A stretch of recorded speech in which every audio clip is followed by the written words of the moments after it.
Assalamualaikum warahmatullahi wabarakatuh. Waalaikumsalam warahmatullahi wabarakatuh. Ketemu lagi nih dengan saya pada awal tahun 2023. Dan kali ini saya punya tamu Sripo yang sangat istimewa. Beliau adalah Yuda Pratomo Mahyudin. Apa kabar? Baik Mbak Weni, apa kabar? Luar biasa. Apa ya? Saya tuh kehilangan kontak Anda, boleh dibilang ya. Long time ago. Iya. Ini pertemuan kita setelah 10 tahun yang lalu. Iya, Mbak. Benar ya? Iya, Mbak. Hampir 11 tahun. Waktu masih di hotel apa namanya? Bumi Asih. Iya. Waktu masih persiapan untuk terbitnya Tribun Sumsel. Iya. Gitu ya. Iya. Oke. Jadi saya manggilnya apa nih? Adinda Yuda. Boleh. Jadi Mas Yuda ini lahirnya tahun 79. Siap. Bulannya tuh tanggalnya 20 April. Jadi bintangnya apa? Bintangnya Aries. Aries. Oke, orang Aries itu orang yang dikenal sangat kekeh. Tahu apa yang dia mau. Iya. Diam-diam dibalik sikap kalemnya ambisius. Enggak. Oh, enggak ya. Sionya sio kambing. Punya target ya, Punya tapi target. ambisius mungkin Enggak ya. Oke, dan ketemu lagi dengan Ya, Yuda alhamdulillah. Pratomo Mahyudin. Alhamdulillah sudah semakin kelihatan wise. Bukan kelihatan mundur, Mbak. Enggak, saya nggak mau bilang itu. Tapi yang pasti makin kinclong. Siap. Makin kinclong. Kemana Be selama ini? Ya memang baru balik dari Amerika Serikat itu di awal tahun 2022 inilah yuk. Tahun lalu ya, tahun baru ya. Jadi, Bisa dimajuin dikit. ya, jadi Ya, gitu. kita balik sekeluarga itu di awal 2022. Jadi memang kalau anak sama istri ya terutama itu di Amerika Serikat tuh sejak tahun 2016 karena dia ambil S3 ya. Iya. Di Michigan State University ya. Nah, Fulbright loh. Fulbright ya, beasiswanya maksudnya. Beasiswa, Ya. iya. Ya, itu beasiswa dari Amerika sih Iya. sebenarnya ya. Jadi anak-anak itu mungkin selisih setahun ya, 2017 mereka melok galau kan. Jadi ya tinggal aku dewean waktu itu. Iya, Jadi apa ya sempat waktu itu melok pilkada ya Iya. di 2018 kan. Setelah itu kan belum berhasil yuk. Jadi apa namanya ya karena mungkin ya healing proses juga ya. Jadi berangkatlah ke Amerika Serikat, ya netap di situlah kurang lebih 3 tahun. Jadi 2019, 2020, 2021. Nah itulah tadi ceritanya balik lagi, istri aku lah selesai, S3-nya, PhD. Nah itulah kami laju balik kalau seluruh keluarga beli muni ke Indonesia. Makanya jarang ketemu dengan aku yuk. Benar jelas be karena Jelas, wajar. 2022 baru setahun. Jadi baru menginjak bumi Palembang, boleh dibilang setahun. Balik lagi ke Palembang, Tapi ya. terus bantu Mas AHY ya. Iya yuk. Jadi pada waktu AHY jadi ketua umum DPP Partai Demokrat, ya kalau kami ini kan satu SMA dengan AHY Taruna kan, Nusantara. Taruna Nusantara. TN. Jadi beliau ya manggil lah gitu ya. Jadi ayo kita gabung di apa namanya Partai Demokrat kan. Karena sejak 2018 itu sebenarnya aku ini PNS yuk. Iya. Dari karena tahun 2000 dosen Unsri selama 14 tahun. 14 tahun yuk. Dosen PNS loh ya, Dosen PNS. bukan dosen BLU itu maksudnya kan. Iya. Nah, jadi pada waktu 2018 itu syarat dari KPU kalau nak nyalon harus mengundurkan diri dari PNS dan dari kedosenan. Nah, itulah ceritanya jadi swasta lah gitu Jadi sekarang. ya. Oke. Mas Yuda, sekarang kita flashback ya. Tadi kan Anda bilang bahwa setelah kalah, jadi untuk remind ya, untuk mengingatkan kembali netizen di Palembang terutama, Mas Yuda Pratomo ini pada tahun 2018 pernah mencalonkan diri sebagai cawagup bersama Pak Ishak Mekki. Perolehan suaranya itu 150.000. Yang Palembang saja Yang ya. Palembang aja. Kalau keseluruhan 850.000. Betul, 850.000. Tapi itu sebuah angka yang lumayan boleh dibilang. Ya, lumayan ya. Karena, lumayan lah. Ya lumayan kan, karena Palembangnya lumayan banyak. Lumayan ya. Lumayan banyak. 154.000 lah. Ya, oke. Tepatnya. Ya. Kemudian ke Amerika untuk healing proses. Tadi kita dengar seperti itu ya. Terus COVID yuk. Ya benar. Terus COVID juga yang akibat nyangkut jadi di situ. Menyebabkan Anda sekeluarga tetap stay di sana lumayan lama gitu ya. Berarti kan waktu itu ada harapan untuk menang gitu ya, atau prediksinya menang ya? Ya kalau kita mencalonkan pasti maunya menang kan, tapi ya namanya juga belum nasib lah ya. Kalau usaha mungkin ya sudah semaksimal yang kita bisa pada waktu itu gitu kan. Tapi ya memang belum ada jalannya ya memang belum gitu kan. Jadi ini kayaknya mau coba lagi nih. Makanya judulnya adalah Memburu Kursi Palembang 1. Iya. Bukan Sumsel 1 ya? Ya, Sumsel ini buat saya itu kan sudah pernah nih ya ikut Pilkada Gubernur. Sumsel itu luas. Jadi dia punya 17 kabupaten kota kan. Terus juga wilayahnya luas dan dia scattered ya, artinya tersebar gitu kan. Jadi kadang-kadang saya kejauhan begitu ya. Jadi misalnya kalau dulu kan kampanyenya ke perbatasan Bengkulu, perbatasan Lampung gitu ya. Nah ini maksud saya maunya dalam skup yang lebih kecil aja. Jadi mungkin ke depan ini saya akan coba di Kota Palembang. Akan coba di Kota Palembang. Oke. Kalau sekarang amunisi dalam arti bukan materi ya. Kayaknya udah lebih banyak ya. Ya, persiapan lebih awal, lebih siap lah sekarang. Yang pasti mental ya? Iya Mbak. Gimana cerita itu Mbak? Ya jadi kan ya kalah tuh kan tidak lemak yuk. Tidak kati kalah itu lemak tuh pasti tidak lemak tuh lah kalah itu kan. Apalagi hampir menang nggak lemak juga. Tidak lemak juga. Lemak hampir kalah yuk. Lemak hampir kalah. Hampir menang lemak. Kalah tuh lah. Kalah tuh lah. Jadi kalau saya melihat kan ya namanya ini kan pengabdian kan. Ke politik ini juga banyak hal yang melatar belakangi lah ya. Yang pertama saya melihat politik itu sebagai sarana ya, sebagai kesempatan untuk berbuat baik dengan skala yang lebih besar dan lebih signifikan. Contohnya gini Mbak, kalau saya kan posisi sekarang sebagai rektor ya, di Universitas Sumatera Selatan. Universitas Sumatera Selatan, USS. Ya. Nah di sana kita memberikan beasiswa ya kepada orang yang berprestasi tapi kurang mampu. Tapi karena kita dari kantong dewe, ya istilahnya dari yayasan lah, owner. Kita hanya bisa memberikan beasiswa ya 20 orang, 30 orang setahun kan. Jadi kalau kita menjadi seorang kepala daerah atau pimpinan lah seperti itu lebih banyak lagi kesempatan yang bisa kita berikan. Mungkin ribuan beasiswa bisa kita berikan. Ya. Kemudian juga saya kan juga sebagai entrepreneur juga ya. Saya ngelihat sekuat-kuat pengusaha itu berapa sih anak buahnya gitu. Kayak Mbak We ini di Tribun kan ya hitungannya mungkin masih ratusan lah ya gitu ya. Tapi kalau kita jadi kepala daerah, berapa banyak orang bisa kita beri lapangan pekerjaan kan dengan mendatangkan investor dari luar, kemudian kita membangun pusat-pusat pertumbuhan perekonomian baru yang menyerap banyak tenaga kerja. Jadi memang buat saya politik itu sebagai ajang ya, sebagai medan pertempuran lah gitu ya, untuk gimana kita bisa berbuat baik ke lebih banyak orang seperti itu Mbak. Oke.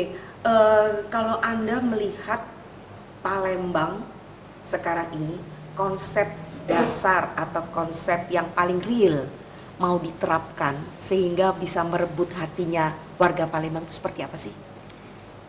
Saya pada waktu ini ceritanya sebelum nyalon jadi calon wakil gubernur ya pada waktu itu, sebetulnya dari dulu memang mau nyalon di Kota Palembang Mbak.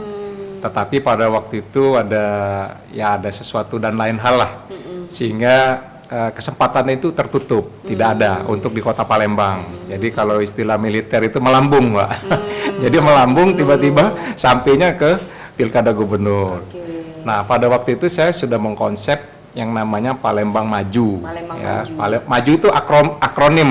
Ya, jadi Palembang sebagai kota modern, Palembang sebagai kota aman, ya, Palembang sebagai kota jujur, ya, dan Palembang sebagai kota usaha. Jadi itulah yang menurut pendapat saya yang akan dijalankan, ya, ketika kita mendapatkan kesempatan untuk menjadi pemimpin lah di kota Palembang. Seperti itu, Mbak. Relevan nggak masih? Masih ya, karena saya lihat kota Palembang ini, ya saya kan lama nih ninggal kan, mungkin sekitar 3 tahun saya nggak pulang ke Palembang. Yeah. Saya lihat banyak sekali ruang untuk pengembangan itu, ya. Jadi misalnya kota-kota di modernize, ya mungkin karena saya orang IT ya, mungkin dengan sistem teknologi informasi begitu ya. Ya simpelnya aja, misalnya orang sakit, nunggu ngantri di rumah sakit BPJS itu lama, ya kan? Ada yang mungkin lah sakit tambah sakit kan.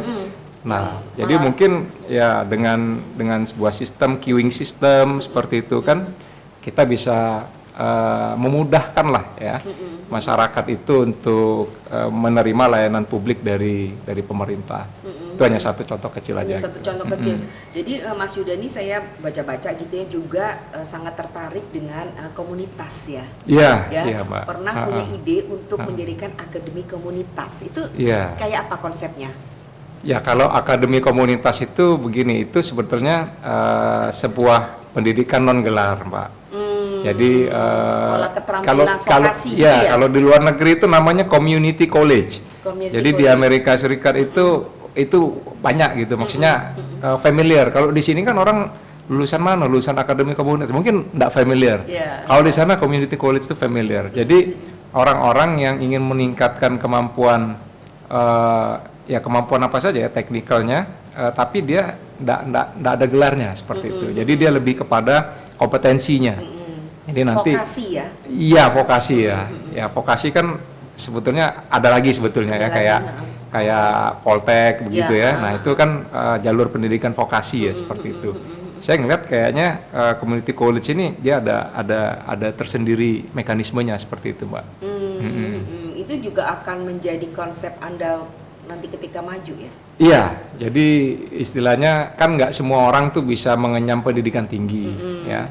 Jadi kalau kita lihat rate dari ini kan yang lulus SD terus turun lagi SMP berapa, SMA berapa, yang kuliah tuh udah ini lagi, apalagi kalau kita bicara S2, S3 lebih jarang lagi kan. Nah, tetapi sebetulnya yang kita perlukan itu bukan gelarnya kalau zaman sekarang, kompetensinya. Contoh, Mbak, kalau misalnya katakanlah kalau kenal Elon Musk ya, SpaceX gitu ya. Tesla ya. Nah, dia kalau nerima pegawai dia nggak tanya kamu lulusan mana, dia nggak tanya, tapi kamu bisa apa katanya kan. Itu aja. Ya bisa, oke, masuk, diterima gitu. Jadi bukan gelar yang jadi fokus penyerapan tenaga kerja ya. Kalau saya ngelihat tren kedepannya seperti itu, Mbak. Oke.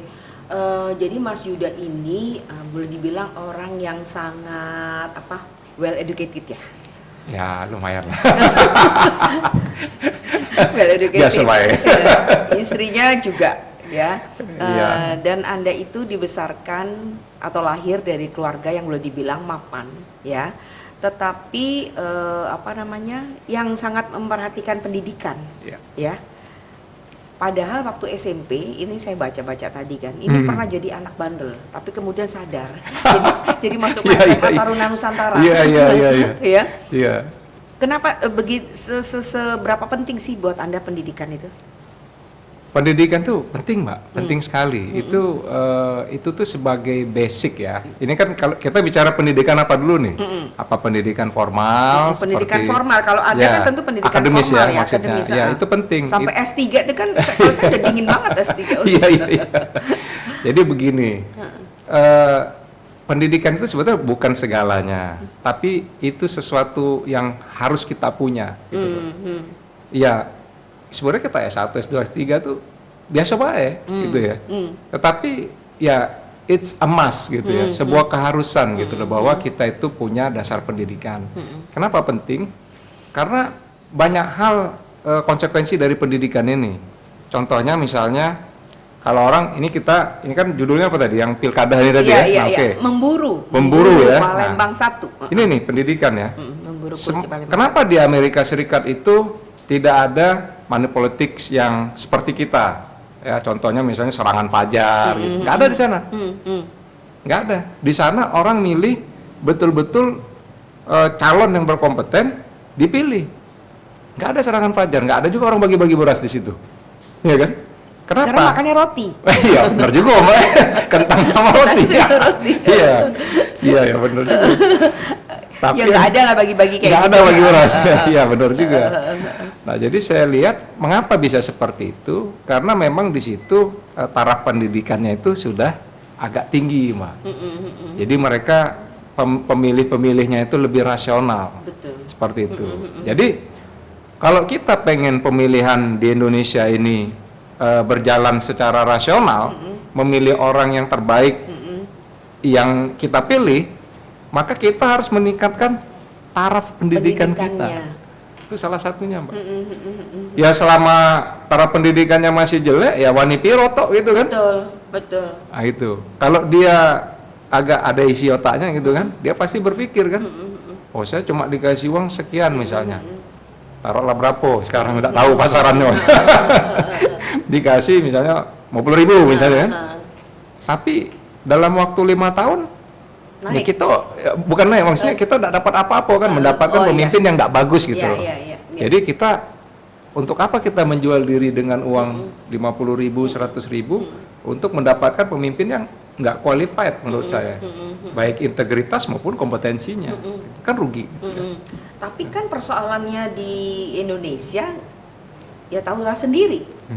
Nah, gimana itu? Nah, iya kan, bahwa money politics memang pasti terjadi. Iya itu, karena taraf pendidikannya masih jelek. Taraf pendidikan masih jelek. Nah, tapi kok berani-beranian seorang Yuda Pratomo untuk ikut di kancah seperti itu, sementara Anda boleh dibilang mau menafikan money politics.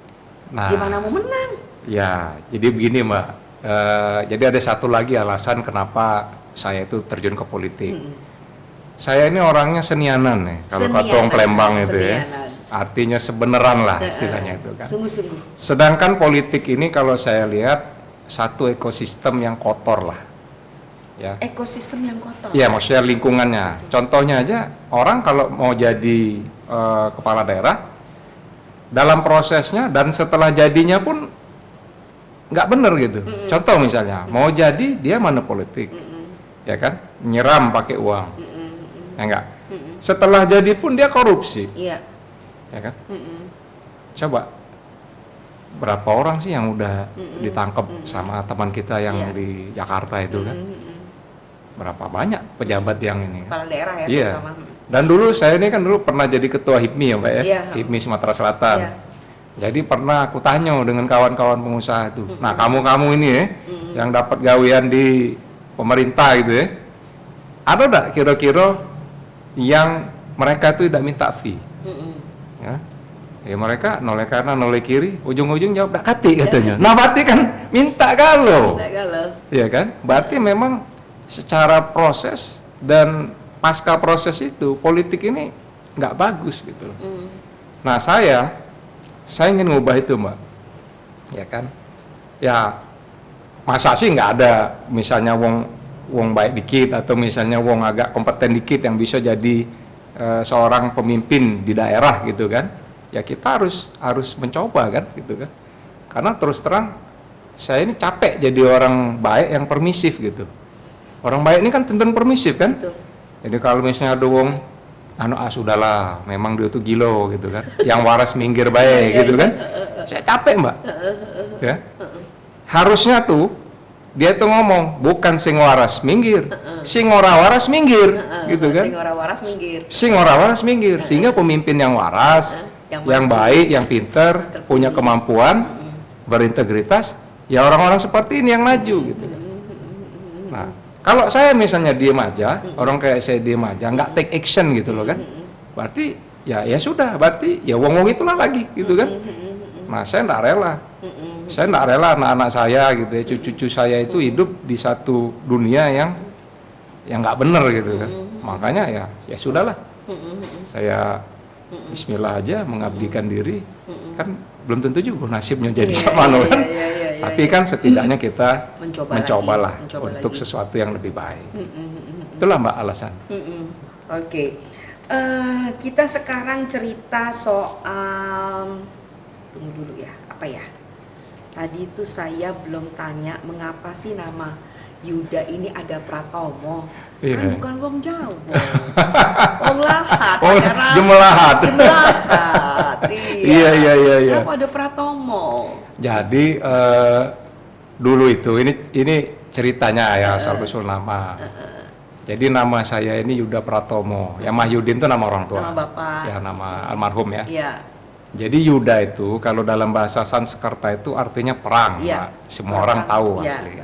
Nah, Pratomo itu artinya yang pertama. Yang pertama. Ya.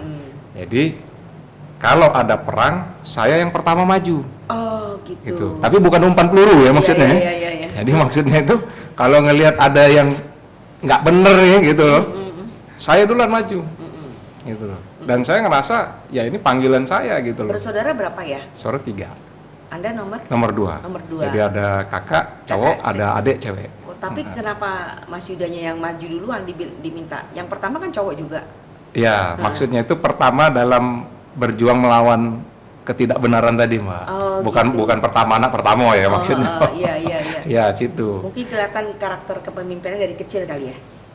Memang dari dulu agak ingal-ingal, Mbak. Atau memang. Kamu udah dengar istilah ingal-ingal. Iya. Jadi memang kecil dulu nakal lah, Mbak. Jadi kalau kakak aku ini kan tipikal maaf ya maksudnya wong tua ini kan agak dokter lah. Dia omong kebeduitnya nih dah. Cuma kalau buntu lewat gitu. Jadi kalau cak mainan-mainan. Aku dua-dua lahir di bunda ya. Jangan mau Iya. Ya, jadi mereka mungkin nih kalau kakak sama adik aku tuh lebih banyak main mainan wong yang inilah Nah kalau aku nih banyak di luar mah. Lintas alam misalnya manjat batang para kalau dulu kalau pedekan kan. Nah situ kan. Kalau terus berenang di Lebak. Nah Mbak tahu enggak yang Lebak di Simpang Polda itu? Iya. Yang depannya itu ya. Sekarang jadi bukan Lebak lagi. Bukan Lebak. Itu dulu namanya Lebak Pakis, Mbak. Oke. Nah, dulu aku berenang di situ. Jadi bagus, balik-balik kena sebat, tidak? Tidak juga. Tapi agak gatel-gatel ya kan bandelnya itu. Iya. Jadi memang itulah aku. Jadi memang kalau almarhum pernah cerita itu setelah dia meninggal memang dia galak cerita dengan anak yang siko ini agak ini katanya. Mungkin itu tipe anak kedua ya. Mungkin ya kali. Berontak kan. Iya. Anak kedua rata-rata macam itu ya. Macam itu ya. Oke. Jadi netizen sekalian, Pak Mahyudin itu kan tokoh ya. Pernah jadi gubernur, wagub tentu saja dan DPR RI dulu juga. DPR RI dan yang paling kalau berkesan buat saya itu kan beliau adalah dokter SPOG. Dukun beranak, Mbak.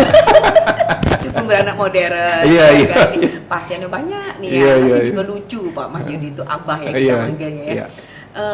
Apa sih nilai-nilai yang paling diwariskan gitu ya oleh almarhum ayah? Ya, jadi memang sedikit banyak ini Mbak ya. Saya itu ada mewarisi beliau juga.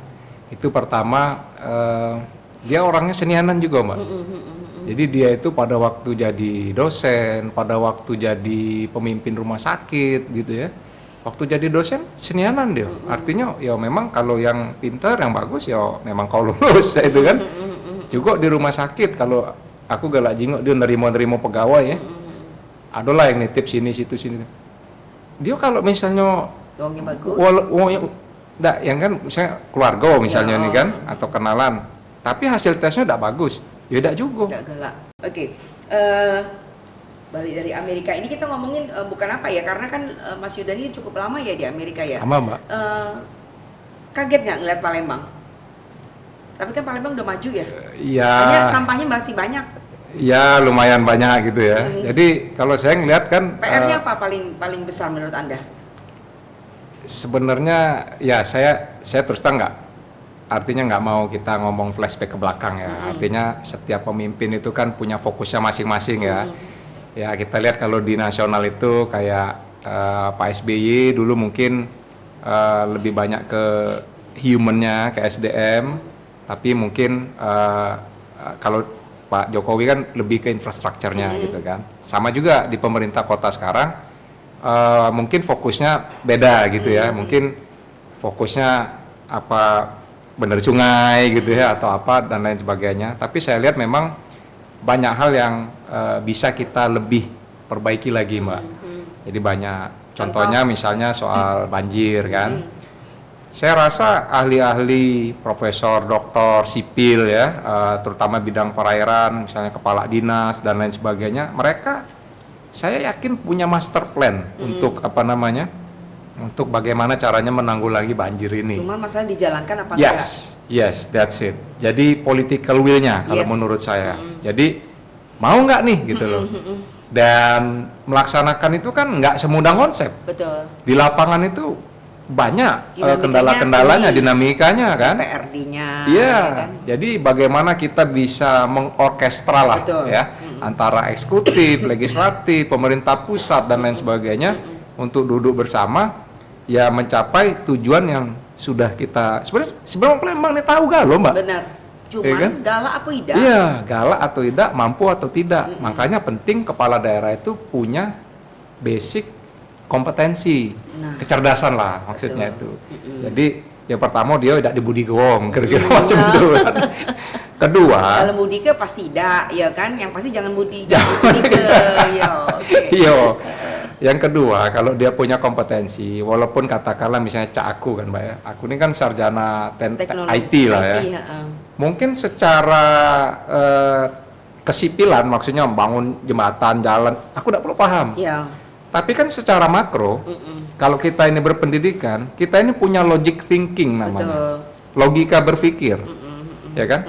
Makanya sebenarnya banyak orang teknik itu di bank. Betul. Kenapa? Apa tidak uang akuntansi masuk situ? Benar. Ya kan? Karena logik berpikirnya tadi. Logik berpikirnya, orang eksak itu cara berpikirnya itu lebih runut gitu, lebih sistematis. Nah, di mana kebutuhan mungkin banking itu perlu untuk yang seperti itu. Nah, sama kepala daerah, dia nggak perlu, misalnya nak jadi wali kota ini harus lulusan teknik sipil, tidak perlu. Atau untuk supaya pacak ngani banjir maksudnya, atau misalnya ahli teknik lingkungan supaya bisa nganu sampah, tidak perlu. Karena kan banyak uang yang ngerewangi kan.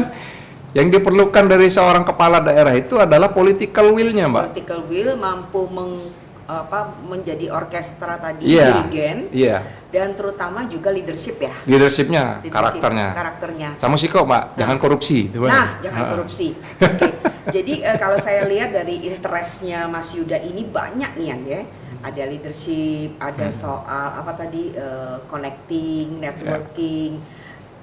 Mengapa Anda menempatkan leadership paling awal? Ya, saya udah lihat nih, leadership paling awal. Dan yang menarik adalah pada ujung di interest tersebut ketertarikannya Mas Yuda adalah psikologi. Iya. Bener ya? Saya suka. Nah, saya suka baca orang gitu. Nah, mau baca saya? Iya. Jangan kolat. Saya tua. Iya.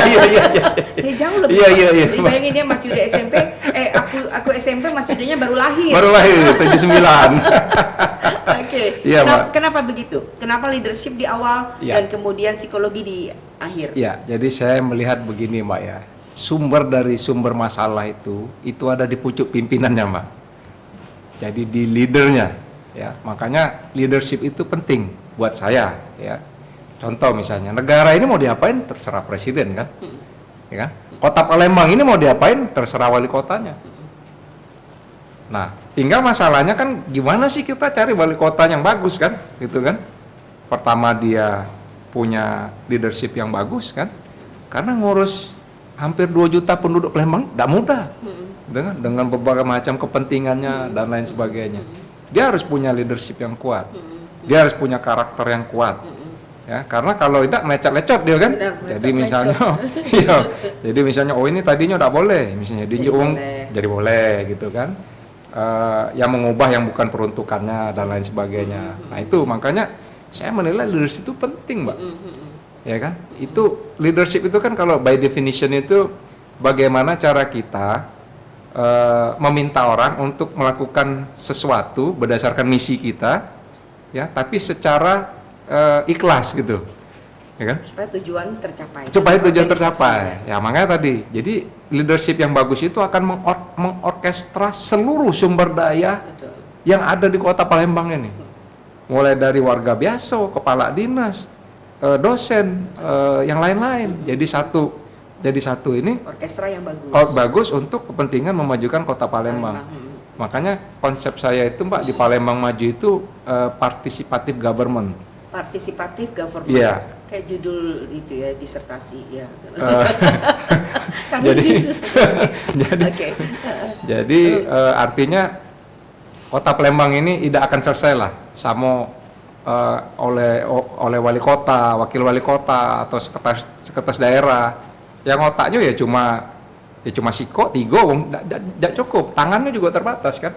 Jadi dia harus melibatkan seluruh komponen masyarakat. Nah, coba masalahnya melibatkan orang banyak. Ini kan butuh manajemen. Betul. Namanya kan crowdsourcing itu. Ya.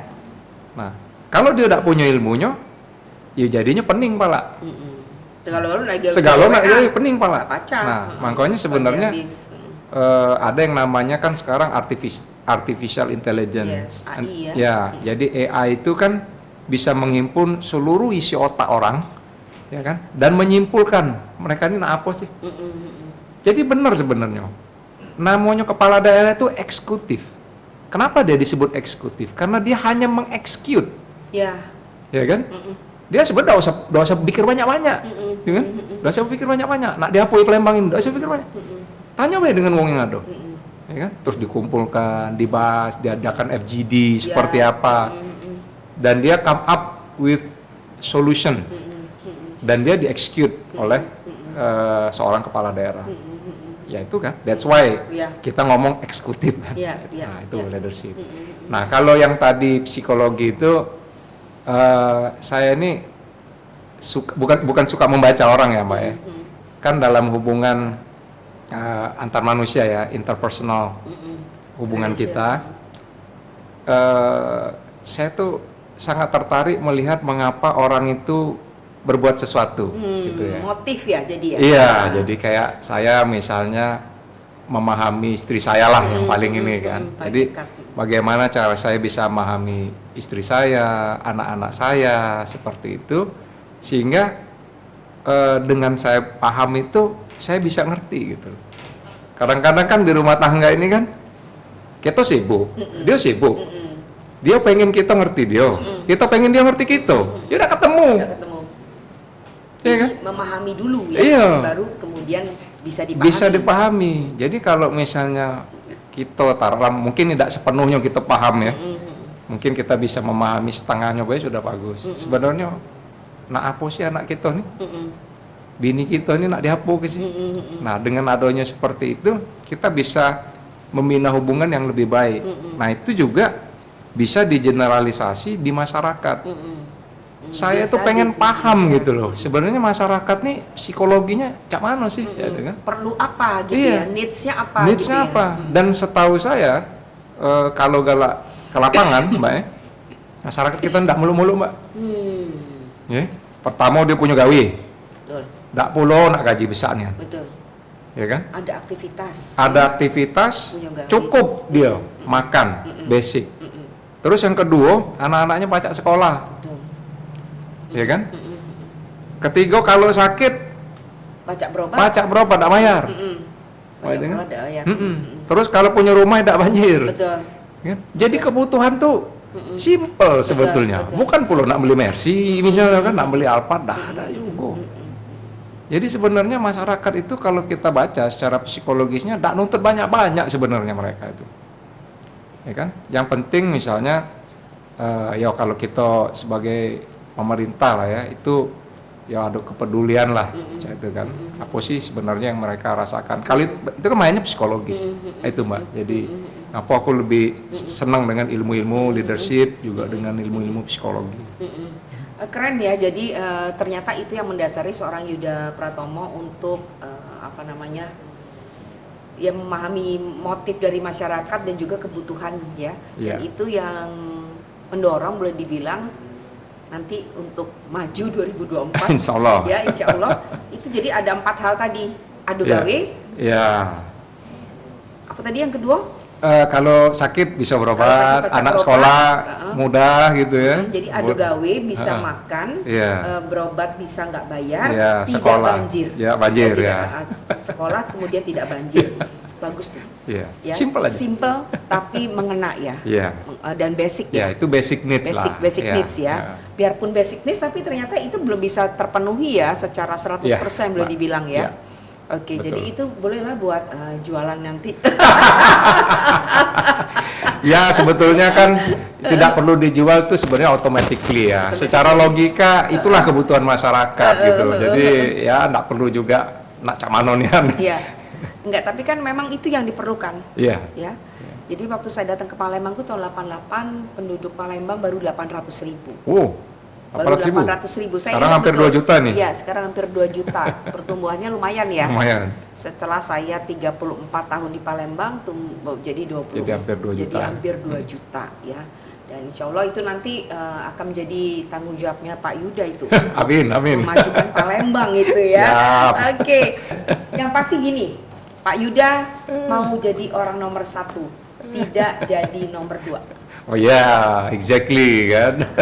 Karena gini Mbak, kita kalau jadi, saya tuh orangnya agak susah disuruh-suruh gitu loh. Maksudnya, agak susah. Tekak bantal. Iya, jadi jadi saya tuh lebih suka mengeksekut sesuatu gitu. Jadi kalau misalnya di otak ini, kita ini, kita eksekusi. Nah makanya saya nggak terlalu tertarik misalnya jadi nomor 2 atau katakanlah ya taruhlah sebenarnya jadi dewan saya nggak terlalu tertarik juga itu, karena kan dewan nggak bisa mengeksekut sebetulnya kan. Perwakilan ya. Jadi dia hanya bisa ya mungkin ada fungsi-fungsi budgeter gitu kan, kemudian ada fungsi pengawasan dan lain sebagainya. Tapi fungsi eksekusi adanya di kepala daerah. Dan dia harus yang nomor 1. Ya bukan kita ngomong nomor 2 tidak baca apa-apa beban seret, bukan juga. Tapi artinya kalau kita nomor 2 itu kita harus minta izin kan dengan yang nomor 1. Belum tentu pula dia satu irama dengan kita, belum tentu juga sepahaman dengan kita, belum tentu niatnya sama baik dengan kita. Betul. Ya kan? Makanya kalau aku ya dari awal ya nomor 1 pengennya. Oke, kita doakan ya semoga berhasil. Amin. Perbincangannya sudah sampai di ujung. Mas Yuda Pratomo Mahyudin, semoga Anda makin sukses, sehat, amin. Makin barokah. Mbak juga. Amin. Sampai jumpa lagi ya. Nggak cuma sekali loh ini. 2023 masih panjang. Siap. Makasih Mbak Weni ya. Ya, makasih. Makasih Mbak Ririn. Yang lain-lain. Assalamualaikum warahmatullahi wabarakatuh. Waalaikumsalam warahmatullahi wabarakatuh. Oke.